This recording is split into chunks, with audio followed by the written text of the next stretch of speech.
Hello, bonjour, and welcome to the second ever episode of WT France, the podcast in which we explain WTF happened in French politics in the last 7 days. I'm Juliette, and I am sitting next to my co-host in our living room in Denmark. Hello, I'm Pepijn. The baby's asleep, chicken are fed, dogs bird watching or hitting a window. So it's a great time to be doing this. I really liked doing last week's episode, and I liked that we had some listeners. Yeah, we got dozens of listeners. That Dozens. is way more than the 5 or so I was expecting. Yeah, and I like the comments, to be honest. We got some nice comments. So let's satisfy our dozens of listeners and keep going.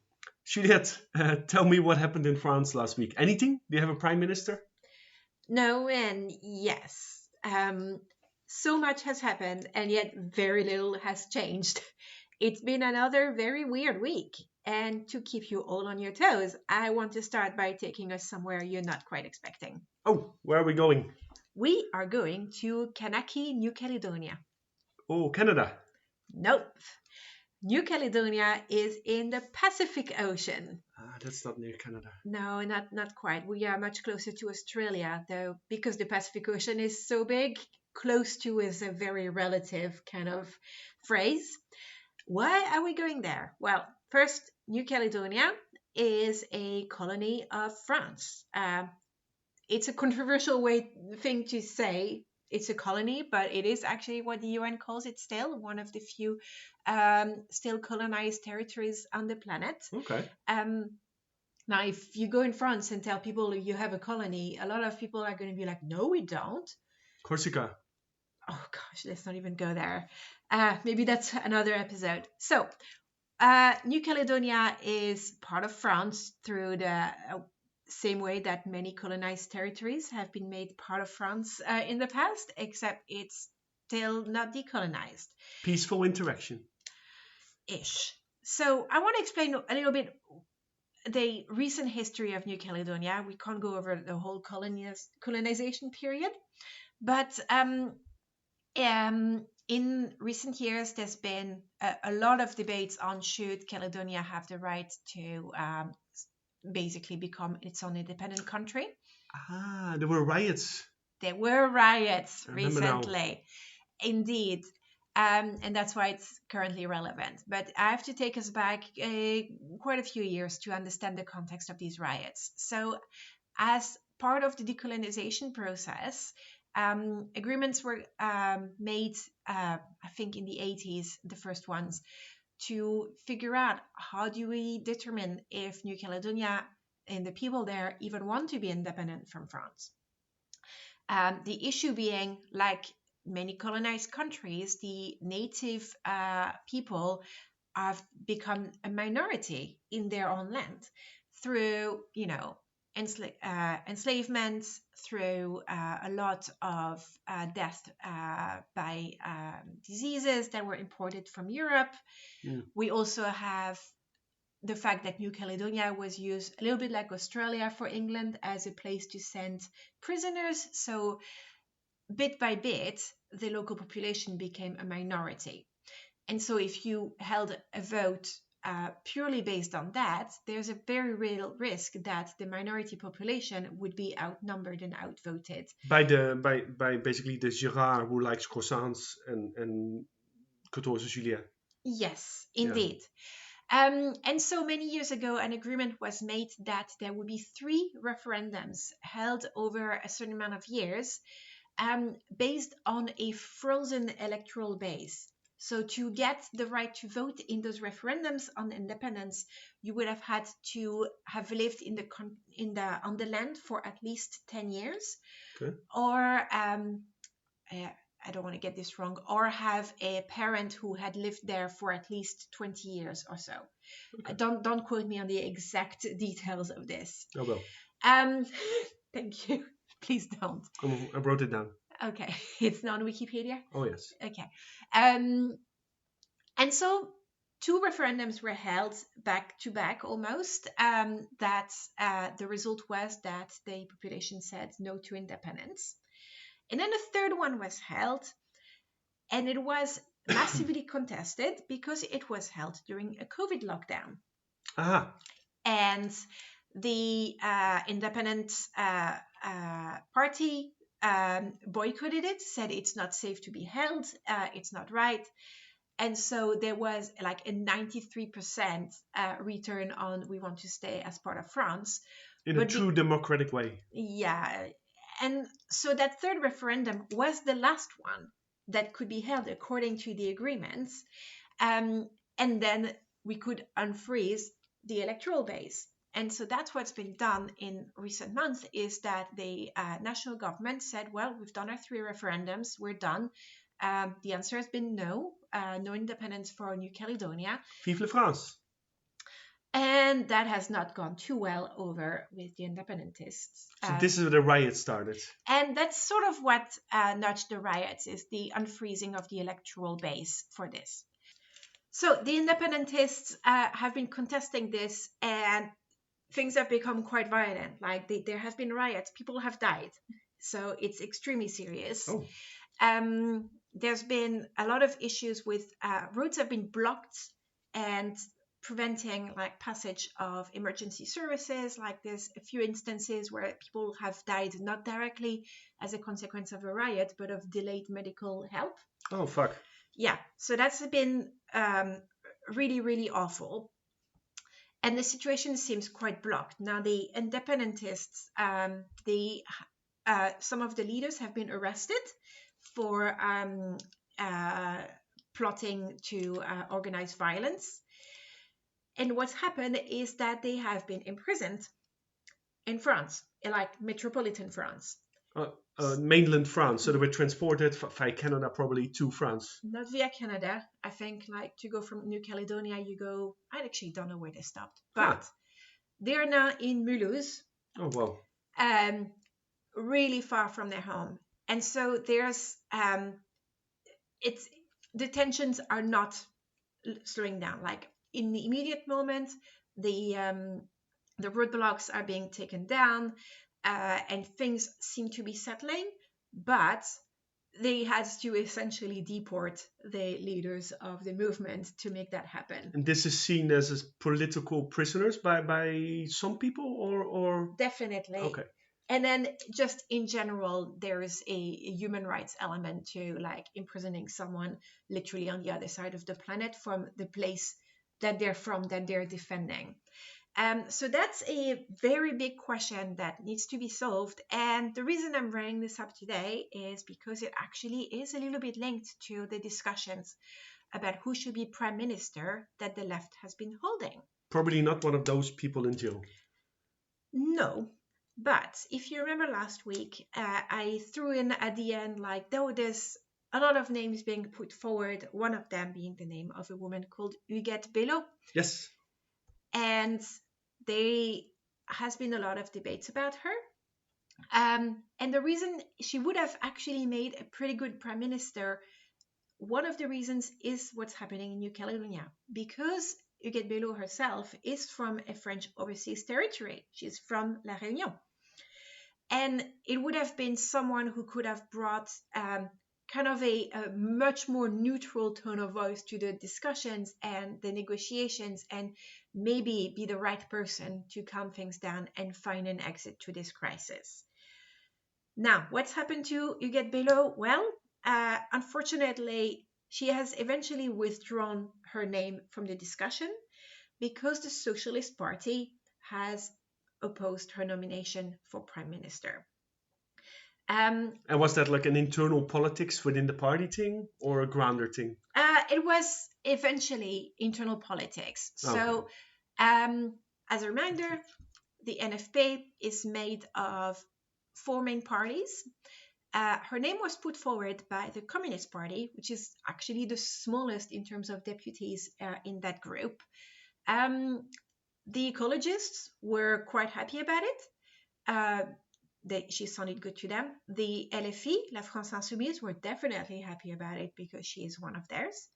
But the reason why she felt like a bit of a consensus candidate is that she has actually been in national politics for a long time. She's been in the National Assembly and she's made good connections in a lot of different parties. But yeah, she is definitely from the further left part of the coalition. And that caused a problem for the Socialist Party in the end. Olivier Faure apparently tried genuinely to put forward her name and have her endorsed by the rest of his party, but she was rejected. Olivier Faure is the socialist guy. Yeah, he is. And so there was a bit of a deadlock. LFI was very unhappy. The other parties in the coalition also were. They felt like, oh my God, we nearly had a name to put forward and now you're blocking it. Okay. And then another name was put forward. And then pretty much the opposite happened. So the other name who was put forward is the name of a woman called Laurence Tubiana. Say again? Laurence Tubiana. Okay. She is currently the head of the European Climate Foundation. She is definitely a climate first and foremost kind of person. She worked on COP21, the one that the Paris Accord came from. She's done like a lot of work on climate. She is, and that turned out to be the issue, she is fairly like Macron compatible, is like the word that people have put Macron forward. compatible. Yes, in that Macron doesn't hate her. He actually apparently asked her multiple times to come in government with him, and she declined because she didn't want to be in Macron his compatible. Yeah, but that's a sign for the further part, the further left part of the coalition, that she feels a little bit too right-wing for them. Okay. And so they have rejected her name. And so after these two women were back-to-back rejected, basically one by the left side of the coalition, one by the right centrist side of the coalition, it really felt like a deadlock. And this was all played out in public? Yeah. No smart behind-the-scenes stuff? No, and I think that's part of like been the really big part of the problem, is that these things keep leaking. And so all of the discussions and the disagreements are very, very public, and it's just really not a nice picture being painted. No. And the ecologist and the Communist Party are sort of stuck in playing that in between, going like, we like anyone. Honestly, we just really need a name right now. And so there's just not been any resolution yet. Like there is still not a name being put forward. And that sort of also got put on hold because it was time to look a little bit at the National Assembly for a few days. Oh, yeah. And so right now, the Prime Minister is the same as before. It is Gabriel Attal. And here is where things come awkward. He's also elected in the National Assembly. And so are 17 people from his government. And they're still in place as government. And they are deputies in the National Assembly. Do they get paid twice? Do you know that? That's a good question. I don't know. Because that's fiscally responsible there for the government. Oh, great. Yeah, I don't think that's been the biggest problem. The biggest problem is that this is not constitutional. Democracy. Yeah, democracy, often gets in the way of practicalities. Mm-hmm. So, we are now moving back to the National Assembly. Fun. Thursday and Friday was the time for the new National Assembly to elect its new bureau. What's the bureau? So the bureau is basically the body that's going to govern the National Assembly itself. There's multiple jobs in there. One of them is president. There's multiple vice presidents. There is a job called the Questeur, which is... The what? The Questeur. Is that a medieval thing with a sword? It sounds a little bit medieval. Like stabby. I think a lot of French people discovered what the Questeur is this week. It is basically an admin role, but like a very kind of powerful admin. Is there a sword or a fancy outfit? I don't think they get a sword. They might get a fancy outfit. Like that feels like the kind of protocol thing you'd see happen. Yeah. And then there's a whole bunch of secretaries. Who cares if you have the Questeur? So, election of the new president of the National Assembly. Can you imagine what the problem is to elect a president? Yes. What is the problem? Who's going to be the president? Because everyone will vote for their own tiny, non-supported under candidate. Yes. And so there are 3 rounds to elect the president of the National Assembly. The first 2 rounds, you need to have an absolute majority, Which no one got. which no one got. Between the rounds, you can withdraw your candidacy. You can put forward a candidacy, like at any point. Or could you just restart the whole shit show? Well, you still like only in the second round. Like we're Oh, not okay. going back to the first round. But like people can come in and out at any point. Now, what typically happens is you have the first round, no one gets a majority. People like do some vote counting, decide like who could we ally with, and then like you go to the second round with slightly fewer candidates. And usually in the second round is when you get an absolute majority. That's not what happened this time. We had to go to the third round, knowing that the candidate would end up with a kind of just a lukewarm majority. Lukewarm majority. That's a good way to put it. And so elected was the same president as last time. Oh, surprising. Yeah. So her name is Yael Braun-Pivet, and she is from Macron's party, though she is not a fan of Macron. They can't stand each other. But she is from his party. And she won by just like, I think, 10 votes ahead of the candidate from the left. Let's get back to the Questeur. Does the Questeur get like a special vote here, like a Salamon's thing, like with a sword? And we don't have a Questeur yet. Oh, because you start with the president. Sorry. But this is a good segue to so the next one. So that was Thursday. Yael Braun-Pivet got elected, not gloriously, and then we had to move on to the vice presidents. More drama. There was a lot of drama on the vice presidents. So there are a total of 6, I think, spots for vice presidents. And so the left put forward 2 candidates. I think, I forgot exactly how many candidates were put forward for each. Here's where the drama started. The Rassemblement National. Oh, the racists. Yeah. We haven't talked, we're 17 minutes in, haven't talked about the racists yet. And yet, they announced that they would vote for the left. What? Yeah. Oh, that's not very racist of them. No. So I think they were trying to do a trick where they could say, well, see, we're embracing plurality and everyone else is rejecting us. And so what ended up with is that the candidates from the left got elected in the first round with an absolute majority. By the racists. Partly with the Rassemblement National. With little bits of racists. And the left made a point of saying, we are not asking for their votes. We reject it. We would have preferred to have lost in the first round and gone to a second round. Yeah. Well, Jesus here's the Christ. thing. There were 2 first rounds. Yeah, that's, of course, do naturally. You know why? No, I do not know why. Here's the thing. So they counted the votes for the first round. Yeah. And then they realized there were 10 too many. Okay. So someone somewhere committed election fraud during the election of the vice presidents. Like this is sort of funny, but it's also like, oh my God, like this has never happened. It's completely unprecedented. And did they get some random Canadians in or something? I don't know. Like Celine Dion.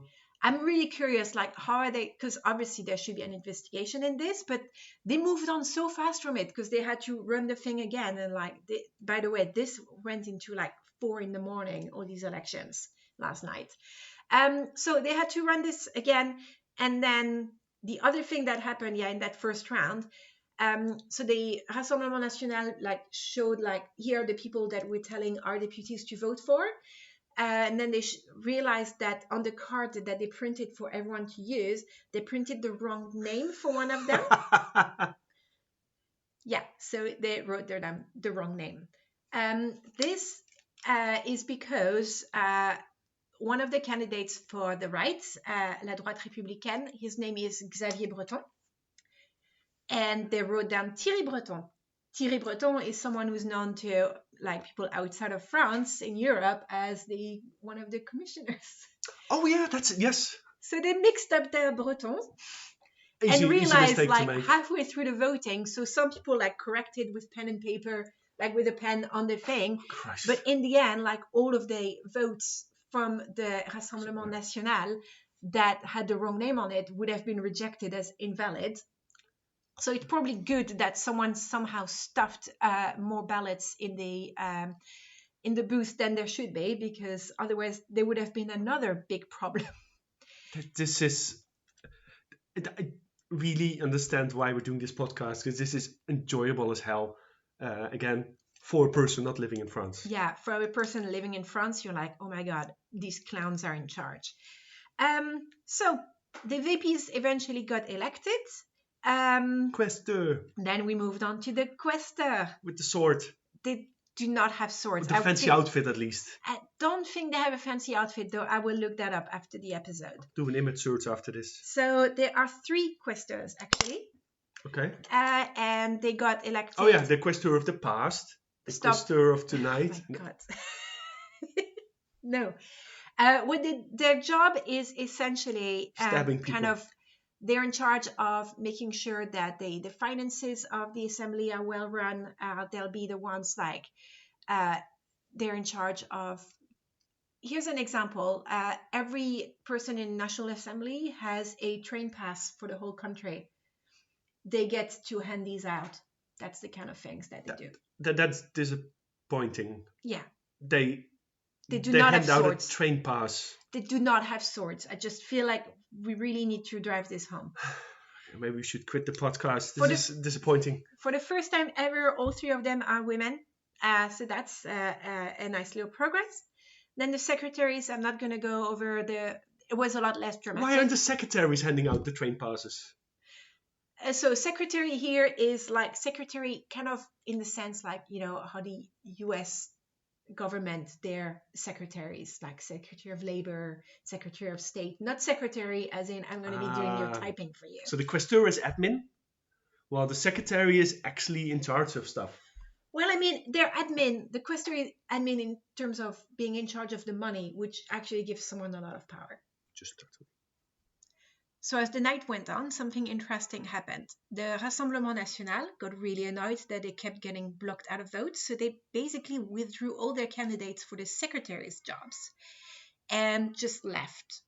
It was around midnight, people were getting tired, and here is where something really surprising happened. The Macron's party, the centrists, got quite overconfident that they had the rest of the bureau basically locked in, and they were getting tired. It's been a long day, a long week, a long month. Some of them just left, but the left stayed. And so there were 12 secretary jobs available, and the left, by just showing up and staying, got 9 of them, 9 out of 12. Wow. Just basically because everyone else was overconfident or bored. It seems to be what happened. So the session ended at 4 a.m, and now the majority of the bureau is on the left. Wow. Question, because you're going to know this, because you find this important. Is there more women or more men? There are also more women in the bureau. And so we have this very weird situation where the president of the National Assembly is from one party and her bureau is from another, essentially. Huh. And so this matters a lot because Macron said that he would look to the composition of the new National Assembly to decide who he should turn to find a prime minister. And so when Yael Braun-Pivet was elected as the head of the National Assembly, everyone thought, oh shit, the left has missed its turn to name a prime minister.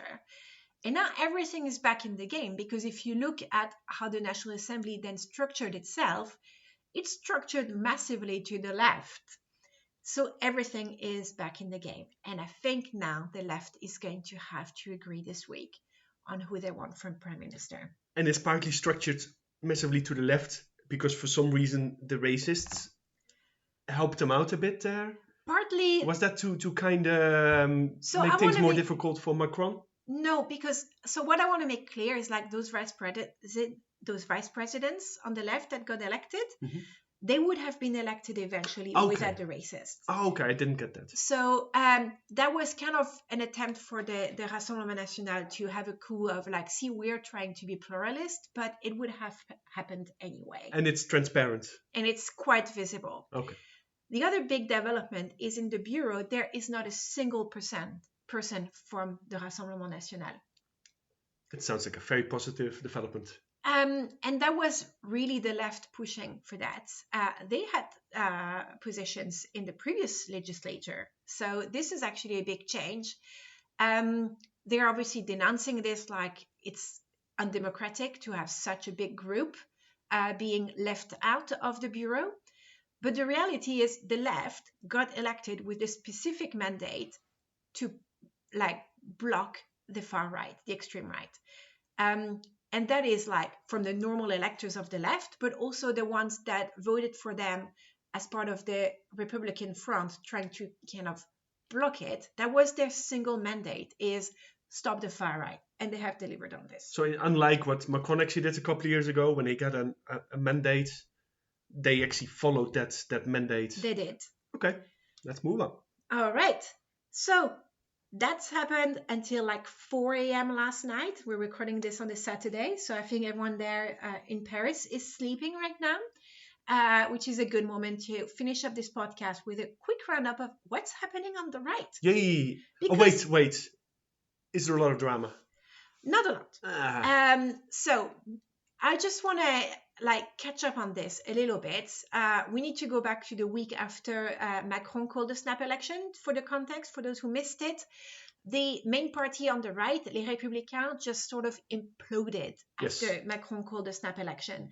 The president of the party almost immediately said he would ally with the Rassemblement National on the extreme right to put more candidates forward. But the bureau of the party completely disagreed and pushed for to try to have him pushed out. Over the next few weeks, they ended up in court, where the court said, actually, he's your president, like you can't just push him out like this, it's against your own statutes. They were also literally fighting about the key to the building. Well, not literally fighting, but they were arguing about the key to the building. Yeah. So who got to go into the physical building? Éric Ciotti, the president, locked himself in the building at some point, and then someone else pointed out that other people had the key, so they just walked in, opened the door. It's freaking excellent. It was a very strange moment. Now, what's happening is that both of these parts of the party have people elected in the parliament, and they are kind of continuing with the alliances because this has massively hurt their numbers in total. Mm-hmm. So they have shrunk quite remarkably. The part with Éric Ciotti are aligning themselves quite clearly with the Rassemblement National. They have been voting for the candidates in the bureau, etc.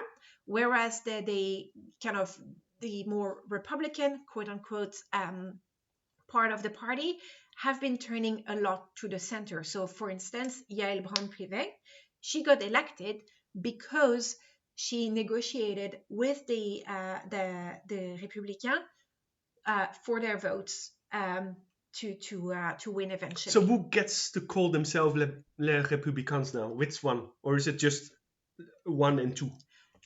So right now it's so unclear that neither side are calling themselves that. Did it have like a cool new name, like the Tigers of the East, or? No, so the party that rejected Ciotti called themselves La Droite Républicaine, the Republican right. I forgot what Ciotti is calling himself, it's but very boring. Right now it's a bit of a floating moment. They have yet to solve this. It's more like placeholder names right now. Yeah, and so I think that's going to be in the next few weeks, months, they're going to have to sort this out and decide who gets to own the name, the building. Amongst people who are elected, there seems to be clearly a majority of people who want to reject the extreme right. The big question is going to be when the members of the party, like the average people, vote at the next internal elections, who is right? Where do these people stand? And that's really not clear, because when time came during the election to do the Republican front to block the extreme right, a lot of people ended up, choosing between the left and the extreme right. They went for the extreme right. So how is this going to land is still very, very unclear. Okay. So coming up this week, maybe we'll get a prime minister, maybe not. But here's one thing that's going to happen for sure: is Friday is the Olympics opening. The Summer Olympics. No curling. No curling still. So I think that's the big thing that you can expect from France in the next few days. Very quick thing then. Yeah. Swimming in the river. They did it. They did it. They did it. Did they get cholera? No. Not yet. Anne Hidalgo, the mayor of Paris, jumped in the river and she swam in it. They're actually quite excited. So 6 out of 7 days, the river quality was declared good enough to swim in the past week. 6 out of 7. Well, the 7th day, there was a really heavy downpour, and that's the bit that they're still struggling with, is when there's a lot of rainwater coming in the river. It's still carrying quite a bit poop of, well, maybe it's poop. It's probably not the poop, actually. I think it's more like residues from the streets, like cigarette butts, etc. But they think that for the actual Olympic events, it will be safe. And they are open to shifting the exact date to make it safe for the Olympians.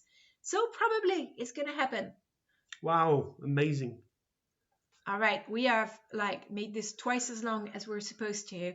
We hope that, well, actually, why don't you tell us if you prefer the 15 minutes format or the 30 minutes format, and then we can learn based on that. Yeah, do a like and subscribe or something. But mostly just give us comments if you have comments. We very much appreciate that. All right, au revoir, à la semaine prochaine.